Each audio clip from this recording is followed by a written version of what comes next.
They gave me 48 hours to leave the house I legally owned, but they should have known better than to threaten a man who used to read deeds for a living. The notice was taped crooked to my old white farmhouse door when I got home just after 6, the red paper snapping in the October wind like it was counting down my life. I still had a grocery bag hooked over one wrist, milk sweating through the plastic, a loaf of bread crushed against a box of nails I had picked up for the porch repair. The whole place smelled like wet leaves, cold dirt, and rain coming over the ridge. Then I saw the words printed across the top in black block letters. Vacate within 48 hours.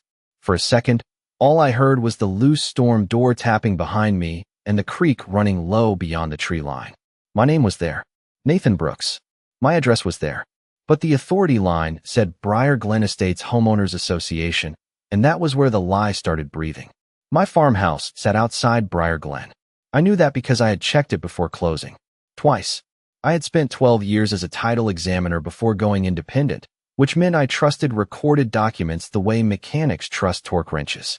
You can lie with a smile. You can lie with a letterhead. But if the deed chain is clean, it does not care how expensive your blazer is. Mr. Brooks, a woman's voice said from the edge of my driveway. I turned and saw Victoria Halstead standing beside a black luxury SUV, cream coat buttoned clean to the throat, silver hair tucked perfectly under the kind of hat people wear when they want country weather to respect them. 2 HOA board members stood behind her, one holding a clipboard, the other filming with a phone at chest height. Victoria's smile was small, polished, and already tired of me. I wanted to make sure you received the emergency notice. I looked from her to the red paper and back again. Emergency for whom? Her smile did not move. For the community. Your property falls within Briar Glen's updated boundary, and your occupancy has not been approved. You have 48 hours to vacate or submit to board review. The wind pushed the notice against the door with a dry slap. 48 hours. That was not compliance. That was pressure. People use deadlines when they are afraid you might start asking questions. I set the groceries on the porch, careful and slow. Under the back seat of my truck was a gray document box from closing, still packed with the title policy, warranty deed, old survey, easement notes, and every exception page the seller's attorney had tried to skim past too quickly. Victoria thought she had caught some new homeowner scared enough to fold. What she had actually done was hand a fake boundary notice to the one man in the county who knew exactly where to start pulling the thread. I did not answer Victoria on the porch because people who bring cameras to a private driveway are not looking for a conversation. They are looking for a reaction they can use later. So I picked up my grocery bag, unlocked the door, and stepped inside while her board member kept filming the back of my jacket like that proved something. The farmhouse greeted me the way old houses do, with a groan from the floorboards, a smell of dry pine, dust, and the faint sweetness of apples I had left in a bowl by the sink. Rain tapped the kitchen window in soft, uneven clicks. Outside, Victoria said something to the board members, too low for me to catch. Then her SUV door shut with a heavy, expensive thump. Tires rolled over my gravel driveway, and the sound faded toward the road. Only then did I breathe. I left the red notice taped to the door for the moment. Evidence stays where it lands until you photograph it. That was lesson 1 in title work, though most people never think of property records as detective work. I did. For 12 years, I sat under fluorescent lights in county offices and title plants, reading old deeds written by men who thought commas were optional and boundary descriptions were a form of poetry. Beginning at the white oak, thence along the creek, 20 rods to a stone marker. People laugh at language like that until $1 million depends on which oak, which creek, and which stone. That old farmhouse was supposed to be my quiet place after leaving the corporate title company in Knoxville. 41 years old. Tired of windowless offices, tired of rush closings, tired of developers pretending mistakes were harmless if the money was big enough. I bought the place because it sat beyond the creek line, just outside Briar Glen Estates, with 6 acres, a detached workshop, a gravel drive, and a back pasture rough enough to keep the subdivision lights from feeling too close. The seller called it outdated. I called it honest. I liked the chipped porcelain sink, the crooked pantry door, the porch columns that needed sanding, and the way the creek made a low, steady sound at night like the land was talking in its sleep. Before closing, I had reviewed the deed, the old survey, the tax parcel, and the title commitment myself. My attorney joked that hiring me as a buyer was like hiring a bloodhound to check a fence. I found 2 easement notes, 1 abandoned utility line, and a minor access exception near the old drainage ditch. What I did not find was any recorded covenant tying me to Briar Glen. No declaration, no annexation instrument, no voluntary membership agreement. Nothing. That was why Victoria's red notice did not scare me at first. It irritated me. There is a difference. I went back outside with my phone and took photographs from every angle. Full door, close-up, tape placement, date stamp. The red paper fluttered while I worked, slapping the wood like a cheap clock. Then I walked to my truck, opened the rear door, and pulled out the gray closing box from under the seat. It was heavier than I remembered, the cardboard corners softened from months of riding over gravel. I carried it to the kitchen table, pushed the apples aside, and opened the lid. The smell of paper, toner, and old courthouse dust rose up like a warning I knew how to read. The first thing I pulled from the gray box was the survey I had studied before closing, folded along the same creases, the paper slightly curled from humidity. I spread it across the kitchen table and weighed the corners down with a coffee mug, a tape measure, an apple, and the box of porch nails from my grocery bag. Rain clicked harder against the window. The house settled around me with little wooden sighs, like it had been waiting for someone to ask the right question. There it was in black ink. Western boundary follows center line of Briar Creek, then south to existing fence, then east along drainage ditch. Not a word about Briar Glen. Not a line crossing the creek. Not one reference to an association boundary.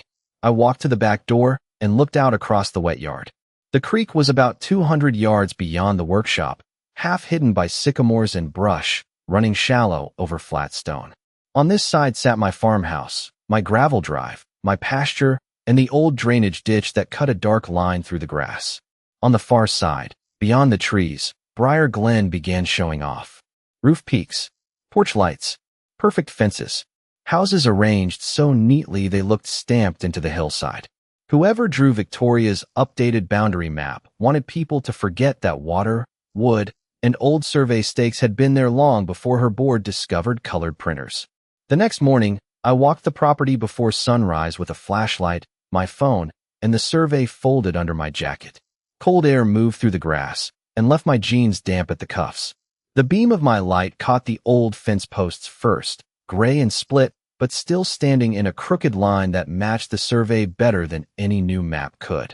Each post had rusted wire wrapped around it, the kind that stains your fingers orange if you touch it. Then I found the oak marker near the north bend, exactly where the legal description said it should be. A broad white oak, scarred on one side, with an old metal tag half swallowed by bark. I ran my thumb over the numbers and felt the first solid piece of calm settle in my chest. Land remembers. People redraw. That oak had not moved for Victoria. The drainage ditch was next, carrying rainwater toward the creek with a soft, muddy trickle. It looked ordinary, the kind of feature a buyer might ignore during a showing, but in an old deed, ordinary things become witnesses. Creek, fence, oak, ditch. For quiet facts, standing exactly where the document said they would. By 7:30, I was back at the kitchen table with mud on my boots and a folder full of photographs.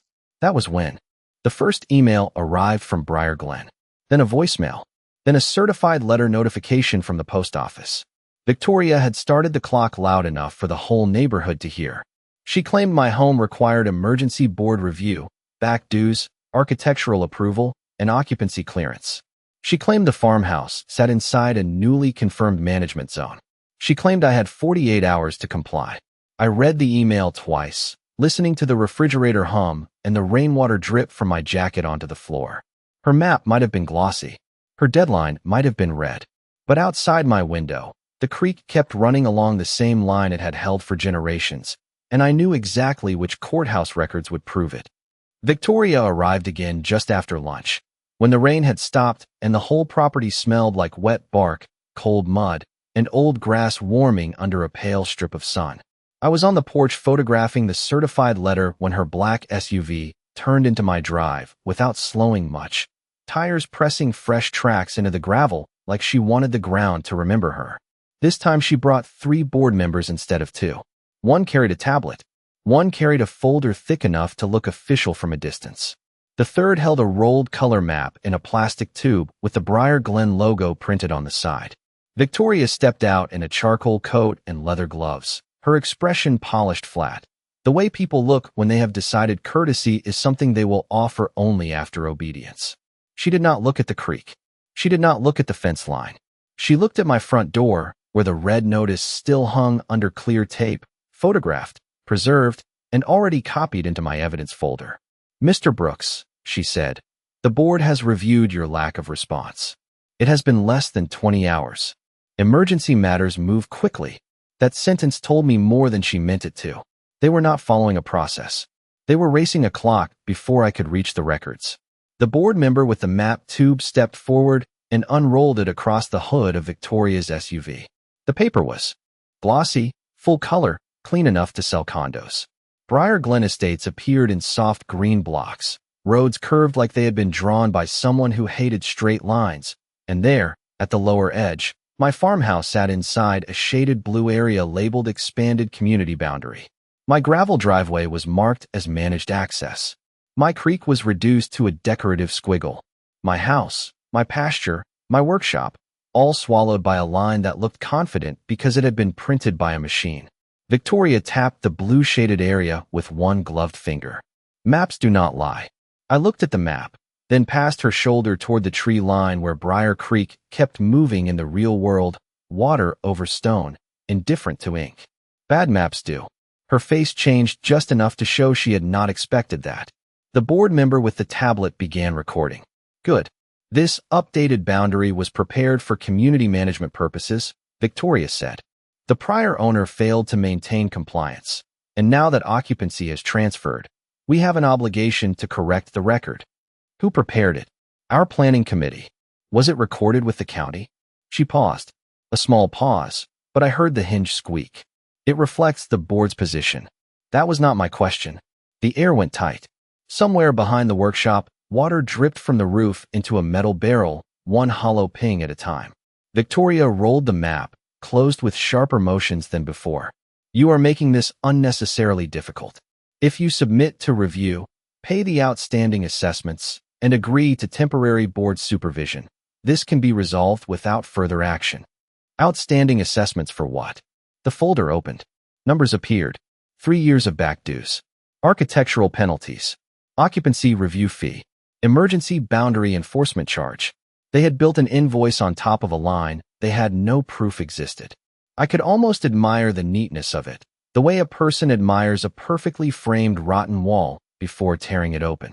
I took one photograph of the invoice, then another. Victoria watched my phone like it had insulted her. "Documentation will not change the boundary," she said.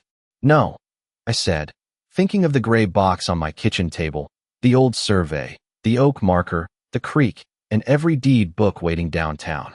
"But the boundary is going to change your documentation." The moment Victoria's SUV disappeared around the bend, I carried the invoice inside like it was something damp and unpleasant I did not want touching the rest of my house. The kitchen had become less of a room and more of a tidal plant by then. The gray closing box sat open on the table, the old survey spread beside my laptop, the red notice photographed and sealed in a clear sleeve, and a yellow legal pad already filling with times, names, and exact phrases.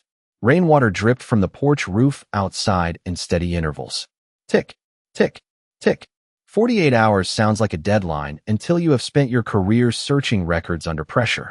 Then it becomes a workday with bad manners. I brewed coffee strong enough to stain concrete, pulled the county website up, and started with the deed chain. Current deed first. Prior owner. Then the owner before that. Back through warranty deeds, quitclaim deeds, tax transfers, and one estate conveyance from 1987 that looked messy until the legal description repeated the same boundary language I had already memorized. Centerline of Briar Creek. Existing fence. Drainage ditch. White oak marker. No Briar Glen. No expansion clause. No recorded declaration. The house creaked around me as the sky turned dark again, and the smell of coffee mixed with old paper until it felt like every courthouse I had ever worked in had moved into my kitchen. By midnight, my sister Molly was on video call from Chattanooga, hair pulled up, glasses low on her nose, scanning whatever I sent her into a shared folder. Molly was a school librarian, which meant she believed chaos could be defeated with labels, patience, and a good scanner. "You look terrible," she said. "You always say that when I am winning." She smiled for half a second, then opened the file I had just sent. "This plat is from 1979? Original subdivision plat," I said. "Look at the creek line." She zoomed in until the screen filled with faint blue pencil and county stamps. There it was. Briar Glen's original eastern boundary stopped at the far bank of the creek. My farmhouse was not close. It was outside by nearly 300 feet at the narrowest point. Victoria's glossy map had not made a small mistake. It had dragged the line across water, fence, ditch, and private ground like the land was a tablecloth she could pull toward herself. At 1:30 in the morning, I found the annexation records. Briar Glen had expanded twice, once in 1996 and again in 2008, but both amendments included recorded meets and bounds that stopped before my parcel. At 2:15, I found an abandoned application from 2014 requesting future community boundary review for adjacent rural parcels. Denied. No consent from owners. No recorded instrument. I sat back in my chair and listened to the refrigerator hum, feeling that clean cold click in my chest that comes when suspicion becomes proof. They had tried before. They had failed on paper. Then somebody drew a prettier map and hoped nobody would dig. Just before sunrise, while the windows were turning blue, Molly found the name Earl Dawson in an old survey note attached to the 1979 plat. Adjacent fence witness. I knew Earl. Everybody on that road knew Earl. He lived in the brick ranch past the church, drove a faded green Ford, and had the kind of memory that made younger people nervous. I called him at 7:30, expecting voicemail. He answered on the second ring. When I told him my name and mentioned Briar Glen's boundary map, he went quiet. Then he said, "I wondered when they would try that house again." The coffee in my stomach turned heavy. "Again?" Earl exhaled slowly. "Come by. Bring your survey. I have something in the garage you need to see." Earl Dawson's garage smelled like sawdust, gasoline, and the kind of cardboard boxes that had survived 3 decades by pure stubbornness. He stood in the open doorway wearing a flannel shirt, suspenders, and a ball cap from a feed store that had closed before I finished high school. Rain clouds hung low over the road behind me, and the tires of my truck ticked softly as they cooled in his driveway. Earl did not waste time with small talk. He looked at the survey tube under my arm, then at the folder in my hand, and said, "They always come with pretty paper when they want ugly things." That was the kind of sentence old men only earn after watching enough history repeat itself. He led me past a riding mower, a wall of hand tools, and a freezer humming in the corner, then pulled a long cardboard drafting tube from the rafters. Dust broke loose and floated through the garage light like smoke. Earl set the tube on his workbench with both hands, careful as if it held bone instead of paper. "I helped run that fence line in 1979, he said, "back when Briar Glen was still a field with sales flags stuck in the mud." He slid the cap off the tube and pulled out an old plat, yellowed at the edges, the paper thick and curled tight from years in the dark. When he unrolled it, the smell of age came up sharp and dry. Old ink. Dust. Time. I held one side flat while he weighed the other with a wrench. The lines were faded, but the truth was not.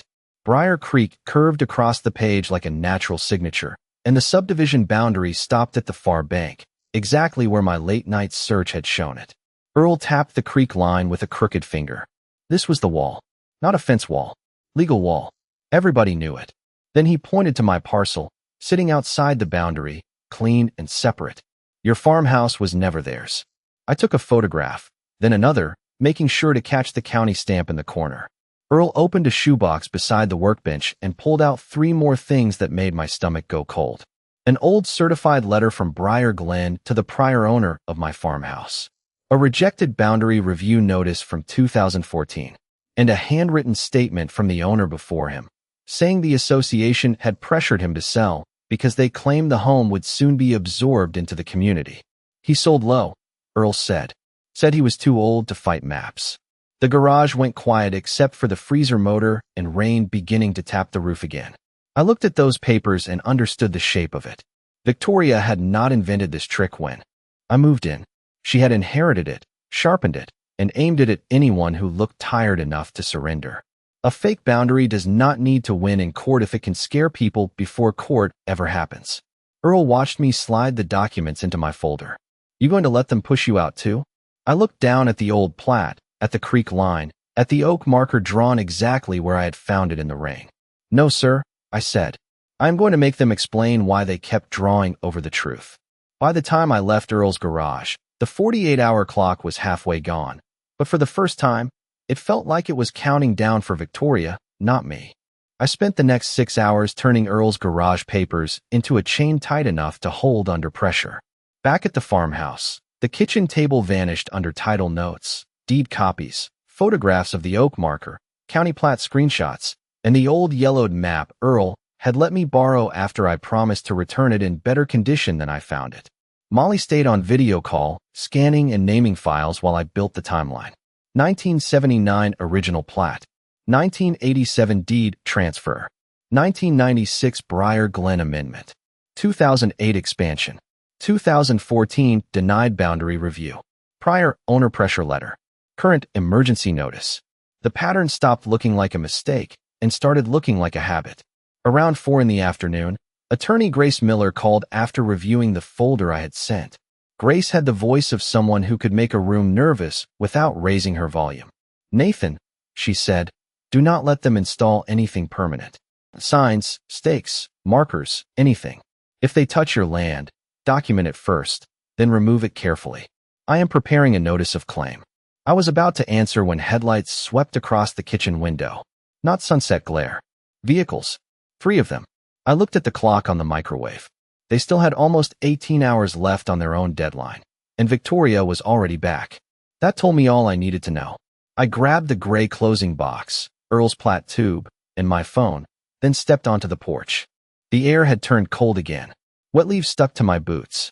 At the end of the driveway, Victoria's SUV sat beside a white contractor van. 2 board members were unloading a metal sign, while a man in a work jacket carried a post driver over one shoulder. The sign was white with navy lettering, crisp and new. Briar Glen controlled property. Board authorization required.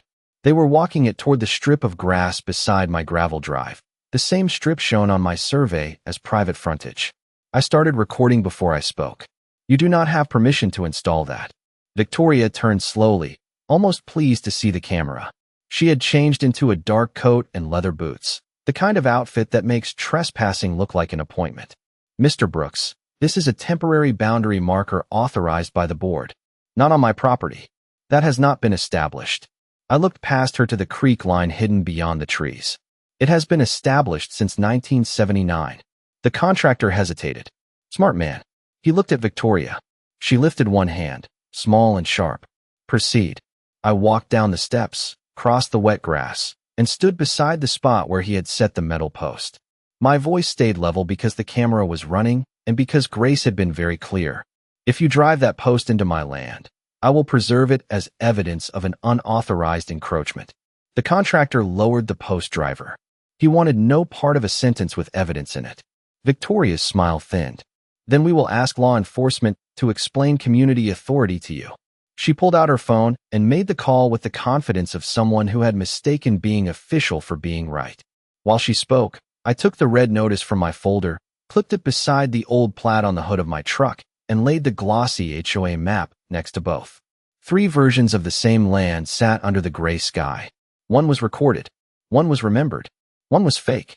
By the time Deputy Mark Ellis turned into my driveway, his body camera blinking red against his uniform, Victoria had already placed herself beside the sign as if standing near a lie made it stronger.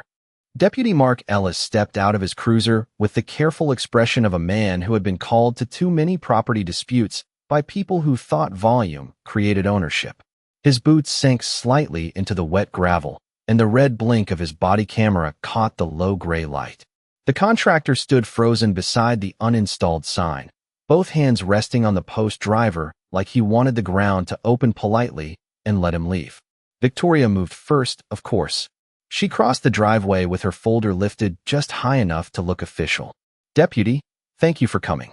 This homeowner is obstructing an authorized boundary enforcement action by Briar Glen Estates. Ellis looked past her at me, then at the sign, then at the papers spread across my truck hood. Rainwater dripped from the oak limbs overhead, tapping the metal in small cold clicks. "Mr. Brooks?" he asked. "Yes, sir. Is this your property?" "It is." Victoria gave a short laugh, sharp as a snapped pencil. "That is exactly the dispute. His parcel falls within our updated community boundary, and he has refused to submit to board review." Ellis glanced at her folder. "Do you have a court order?" The question landed clean. Victoria's mouth tightened before she covered it with a smile. "This is not a court matter. This is association governance. Do you have recorded authority over this parcel?" She did not answer right away. The wind lifted the corner of the glossy map on my hood, and I placed my phone on top of it to hold it down, still recording. "Deputy," I said, "before I show you my documents, I would like her claim stated clearly while your camera is on."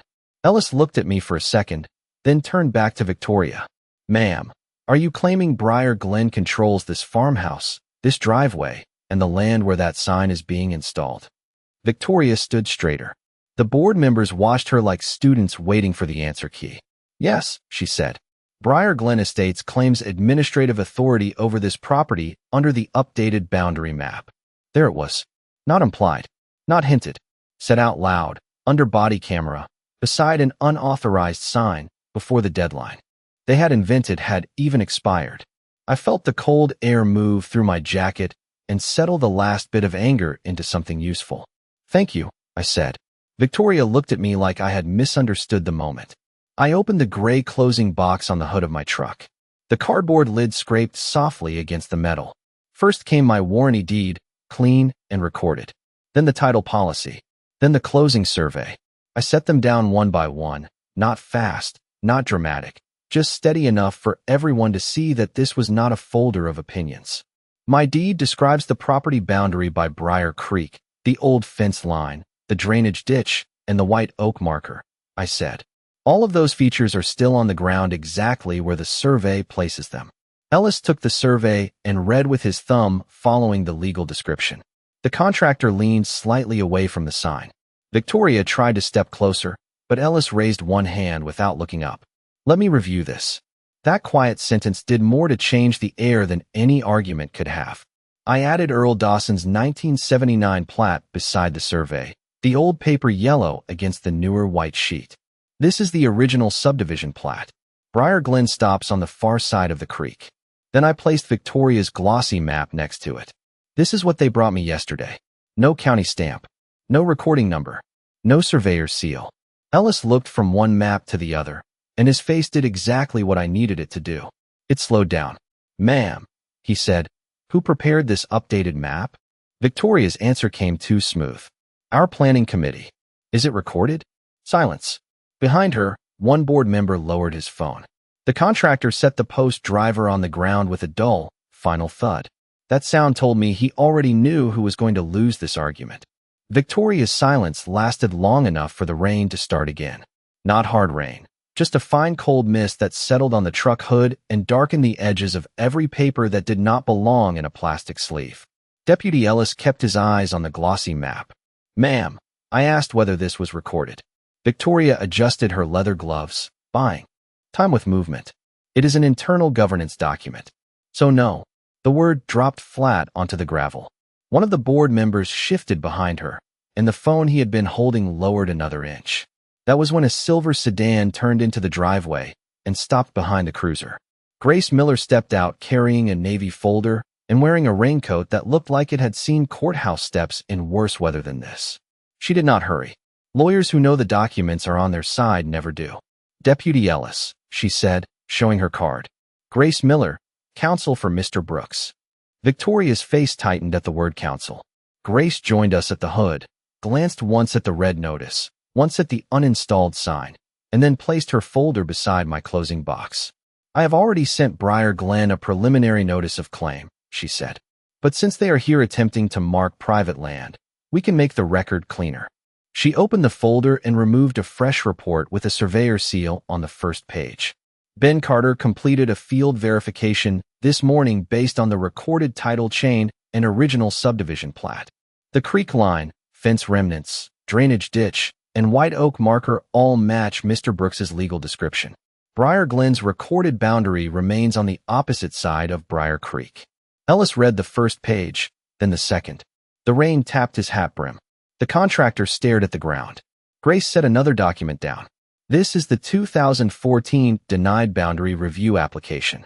Briar Glen requested future inclusion of adjacent rural parcels and was denied because there was no owner consent and no recorded annexation instrument. She looked at Victoria then, not angry, just precise. Your board had notice. Victoria recovered enough to speak, but her voice had lost its polish. Old applications do not determine current community needs. Grace nodded slightly, like she had expected that answer. Correct. Recorded instruments do. And you do not have one. The farmhouse stood behind us, quiet and white under the gray sky. The red paper on the door kept fluttering, the same notice meant to scare me out before I could read what mattered. Now it looked smaller. Cheap. Deputy Ellis handed the survey back to Grace and turned to Victoria. Ma'am, this appears to be a civil boundary issue, and based on the documents presented, you do not have authority to install anything here today. Remove the sign and leave the property unless you return with a court order. The contractor picked up the metal sign so fast the wet grass squeaked under his boots. Victoria did not move at first. Her eyes stayed on the old 1979 plat, the yellow paper from Earl's garage, the one thing her glossy map could not charm or edit. Then she looked at me. This is not finished. I closed the gray box and latched it. The click was small, but everyone heard it. No, I said. Now it is recorded. By the next morning, Grace filed the full complaint with the county clerk. By noon, Ben Carter's survey was submitted for public correction review. By the end of the week, the county GIS office flagged Briar Glen's boundary display as disputed and requested every map the association had distributed to residents, buyers, and prior owners. That was when the old letters Earl gave me became more than history. They became a pattern. 3 owners before me had received pressure notices. 2 had sold below market value. 1 had paid back dues on property never inside the association. Victoria had not just tried to move a line. She had been using that fake line like a shadow fence, and for years, people had stepped back because it looked OFFI. The county correction took 3 weeks, which is fast only if you have never waited on public records with your whole front porch still wearing a red lie under clear tape. During those weeks, the farmhouse felt suspended between weather and paperwork. Survey stakes appeared first, bright orange caps driven along the creek line by Ben Carter and his crew on a cold Monday morning. I stood near the white oak marker with coffee steaming from a travel mug while Ben checked the coordinates, called measurements to his assistant, and let the equipment beep softly in the mist. Creek, fence, ditch, oak. The old witnesses stood exactly where they had always stood, and now the county had fresh numbers to match them. By Friday, the public parcel viewers showed the corrected boundary. Briar Glen stopped at the far bank of Briar Creek, just like the original plat said. My farmhouse sat outside the shaded line, clean and separate, no matter how many glossy maps Victoria had printed. Grace sent the corrected record to the association, the county planning office, and every resident listed on the prior Briar Glen map distribution. That was the part Victoria hated most. Not losing to me. Being corrected in front of people she had trained to believe her. The board meeting happened the following Thursday in the Briar Glen clubhouse, a place with polished floors, soft lighting, and chairs arranged like manners could make fraud look smaller. I sat in the back beside Earl Dawson, who wore the same feed store cap and kept both hands folded over his cane. Grace stood at the front with Ben's survey, the county correction notice, Earl's 1979 plat, and copies of the pressure letters sent to prior owners. Victoria sat at the board table in a navy suit, her posture perfect, her face still, but she never once looked toward the projected creek line on the wall. The room smelled like coffee, floor wax, and panic hidden under expensive perfume. One by one, residents started asking questions. Who approved the updated map? Why it had no surveyor's seal? Why buyers had been shown a boundary the county had never recorded? Why prior owners had received compliance letters outside the association line? Victoria answered with phrases like administrative interpretation and evolving community footprint until even her own board members stopped taking notes. By the end of the night, she resigned as president, pending an internal review. She called it a transition for community unity. Earl leaned toward me and whispered, "That means she got caught in cursive." I almost laughed for the first time in 48 hours that had somehow stretched into a month. 2 days later, Briar Glen mailed a correction letter to residents and removed every map that showed my property inside their boundary. The back dues invoice vanished. The occupancy review demand vanished.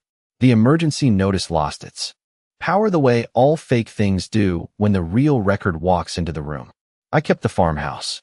I repaired the porch columns. I sanded the old door, painted it deep green, and left the creek side brush wild because the land had done enough testifying for one season. Ben set a final marker near the white oak, and I installed a small sign beneath it that said private property, outside association boundary. Nothing flashy, just black letters on white metal, bolted straight to cedar posts. On the first clear morning after the correction became official, I took the red notice off my door. The tape came loose with a soft peel, and a clean rectangle remained where the paper had blocked the weather. I carried it to the workshop, placed it in a cheap black frame, and hung it above my title desk beside a copy of the 1979 plat. Not as a trophy, as a reminder. They gave me 48 hours to leave, and I used those 48 hours to find the line they had been hiding. A fake boundary can scare people for years, but one recorded deed, one old creek, and one stubborn search can bring the whole thing back to earth. Sile.